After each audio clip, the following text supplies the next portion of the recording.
আসো বৌমা, আমার সাথে রান্না করতে আসো। না মা, এখন তো আমি রেডি হচ্ছি। এখন আমি রেডি হয়ে একটু শপিংয়ে যাব। হায় রে, এই মেয়েকে নিয়ে কি করব? সারাদিন শুধু শপিং শপিং আর শপিং। সংসারের একটা কাজ যদি ধরতো। কি বউ আনলাম, আমার কপালটাই খারাপ। জেরিন বেশ মডার্ন মেয়ে ছিল। তার শ্বশুরবাড়ির লোকেরা একেবারেই ওল্ড ফ্যাশনের মানুষ ছিল। তারা একেবারেই সহজ সরল টাইপের মানুষ ছিল। জেরিনের নতুন নতুন ডিজাইনের জামা কাপড় পরতে খুব ভালো লাগতো।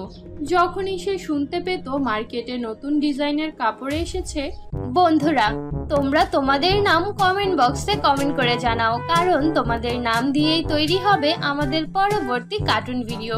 ইতিমধ্যে আমরা আয়েশা, কোয়েল, রুমিয়াপুর নামে বিভিন্ন ভিডিও বানিয়েছি। তোমাদের নামেও বানাতে চাই, তাই তোমরা তোমাদের নামটি কমেন্ট বক্সে কমেন্ট করে জানাও। আর সেই সাথে আমাদের চ্যানেলটি সাবস্ক্রাইব করে পাশে থাকা বেল নোটিফিকেশন অন করে দাও। তখনই সে ওটা কিনে ফেলতো। তারপর ওই কাপড়টা একদিন পরে আর পরতো না।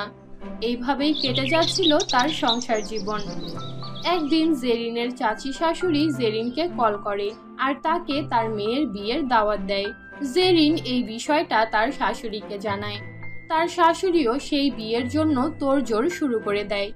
এইভাবেই কেটে যায় আরো এক সপ্তাহ। কি ব্যাপার জেরিন, তুমি এখনো গোছগাছ করনি? আর 2 দিন পরেই তো সুমনার বিয়ে। ওর বিয়েতে তো আমাদের সাজগোজ করে যেতে হবে, তাই না? সবকিছু গোছগাছ করে নাও এখনই। কিভাবে যাব মা? আমার তো কোনো ভালো কাপড়ই নেই। কি বলো? তুমি তো 2 দিন পর পরই নতুন নতুন ডিজাইনের কাপড় কেনো। যাও, কিছুদিন আগে রানী গোলাপি কালারের যেই শাড়িটা কিনেছিলে সেটা পরে নিও। না মা, আমি বিয়েতে ওইসব ওল্ড ফ্যাশনের শাড়ি পরতে পারবো না। আপনি একটু অপেক্ষা করুন, আমি ভালো কিছু অর্ডার করি। আগে অনলাইনে গরমের নতুন কালেকশনগুলো চেক করে নেই। উফ, জানি না সারা দিন কি কি অর্ডার করতে থাকো। এইভাবে আমার ছেলের টাকাগুলো নষ্ট করো না বৌমা। এবার কিছু হলেও জমানো শিখো। এই কথা বলে জেরিনের শাশুড়ি সেখান থেকে চলে যায়। এরপর জেরিন অনলাইনে বিভিন্ন জামা কাপড় দেখতে থাকে।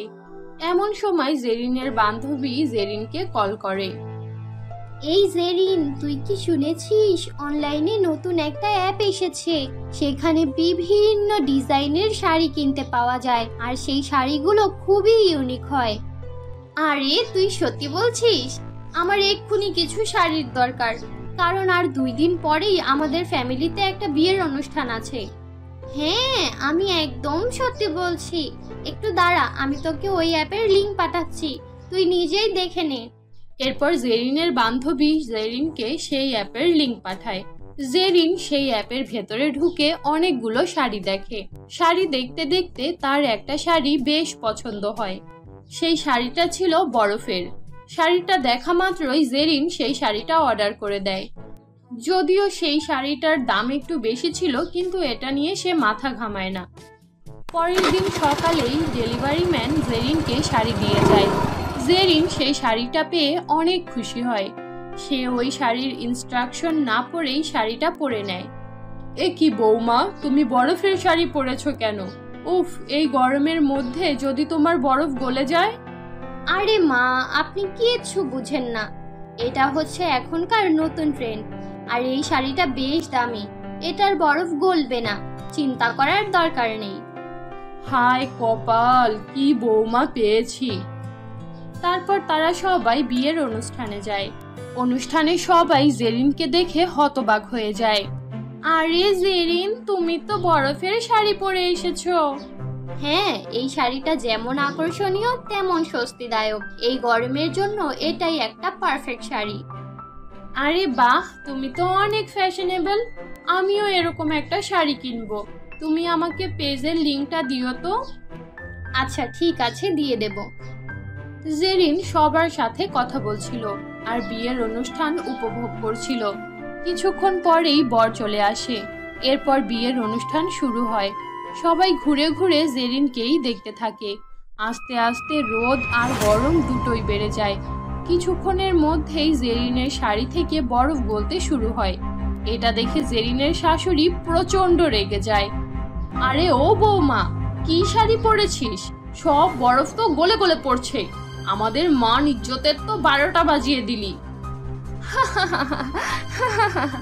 আরে দেখো দেখো, আরে দেখো দেখো, জেরিন ভাবির শাড়ির সব বরফ গলে যাচ্ছে।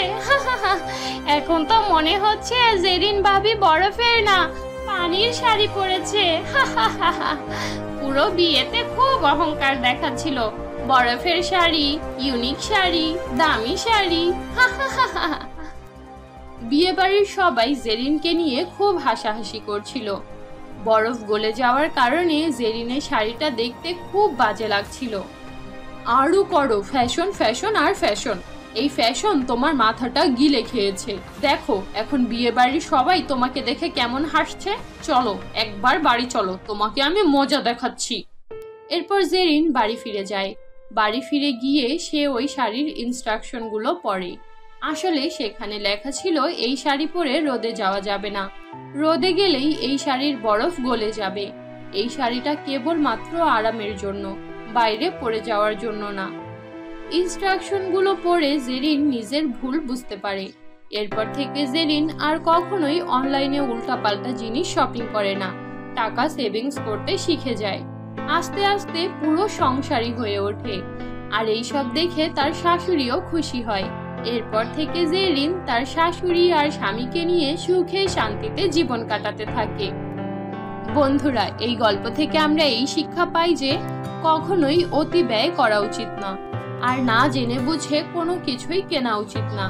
কোনো কিছু কিনলে অবশ্যই সেই জিনিসের সম্পর্কে ভালো জ্ঞান রাখতে হবে, আর সবচেয়ে বড় কথা, আমাদের সঞ্চয় করা শিখতে হবে।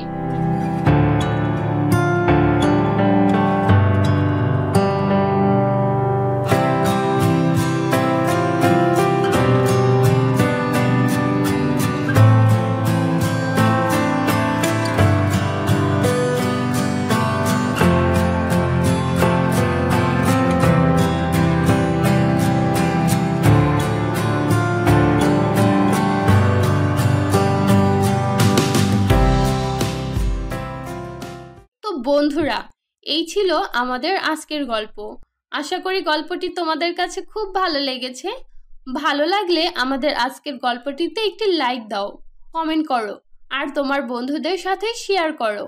আর যদি আমাদের চ্যানেলে নতুন হয়ে থাকো তাহলে আমাদের চ্যানেলটি সাবস্ক্রাইব করে পাশে থাকা বেল নোটিফিকেশন অন করে দাও। তো দেখা হচ্ছে পরবর্তী ভিডিওতে। ততক্ষণ পর্যন্ত ভালো থাকো, সুস্থ থাকো। আল্লাহ হাফেজ।